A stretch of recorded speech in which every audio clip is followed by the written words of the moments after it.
quand j'ai exercé la chirurgie dentaire, ou même quand j'ai fait mes études, j'étais absolument étonné de voir qu'on n'avait pas de formation en psychologie. Et ça me paraissait quand même évident qu'une discipline qui se présentait sciences humaines nous présente quand même des éléments d'information sur la psychologie.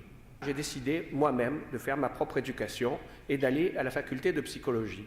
Et je me suis pris au jeu parce qu'une fois que j'ai eu cette formation, les confrères et les consoeurs m'ont dit « Ah, c'est super, explique-nous ceci. Tiens, Gérald, j'ai un patient avec qui ça ne va pas, qu'est-ce que tu aurais fait, etc. » Et puis petit à petit, j'ai continué à compléter ma formation en faisant partie de groupes de psychanalystes, en faisant moi-même une analyse.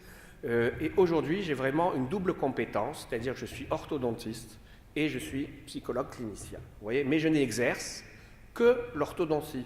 C'est-à-dire je me refuse à être psychologue clinicien pour la bonne et simple raison que ma vocation, ce n'est pas de faire de la psychothérapie, mais c'est d'appliquer les connaissances de la psychologie au domaine de la clinique médicale.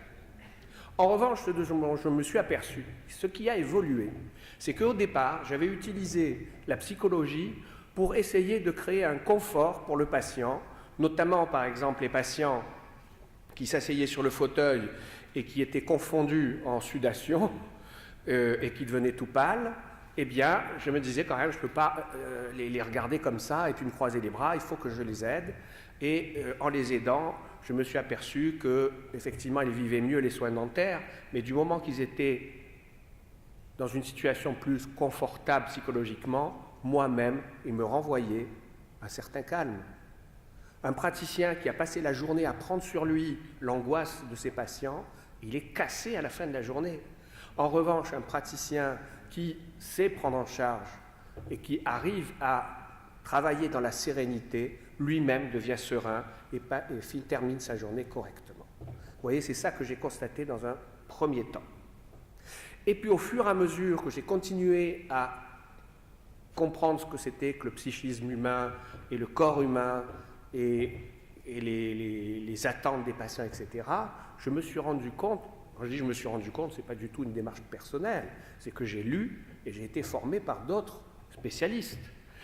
En tout cas, j'ai pris conscience que le corps humain est un tout et que psychisme et corps séparés, ce n'est que le résultat final d'une culture judéo-chrétienne qui a voulu, je dis judéo-chrétienne, mais ce n'est pas vrai, parce qu'on retrouve ça aussi dans le bouddhisme, dans l'hindouisme, etc.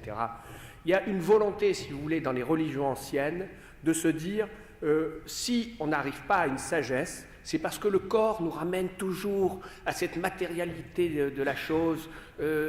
Voilà, on va faire des prières pendant 3 jours, mais tout d'un coup, on va avoir faim et on va être capable de se jeter sur un pauvre innocent qui n'a rien fait pour lui voler son plat de lentilles. Mais qu'est-ce que c'est que ça?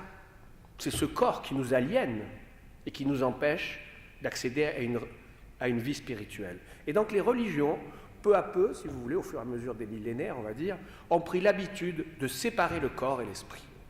Or, nous, aujourd'hui, dans la société, on va dire, plus ou moins laïque dans laquelle nous vivons, on constate, ce n'est pas du tout une volonté, ce n'est pas du tout une idéologie, c'est un constat, c'est ce que j'ai constaté dans ma clinique personnelle, que le corps et l'esprit sont liés, et que si on veut que notre traitement fonctionne bien, il faut que la relation avec notre patient fonctionne bien.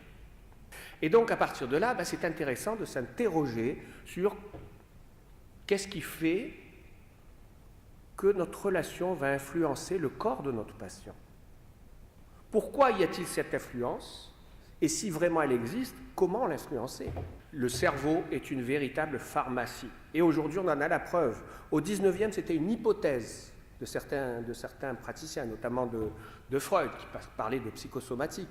Mais aujourd'hui, c'est une chose évidente. On sait qu'il y a des endorphines, on sait qu'il y a des catécholamines qui vont plus ou moins activer l'inflammation, ou la terre, on sait qu'on a du cortisol naturel, biologique, qui peut combattre non seulement les infections, mais les allergies, etc., etc.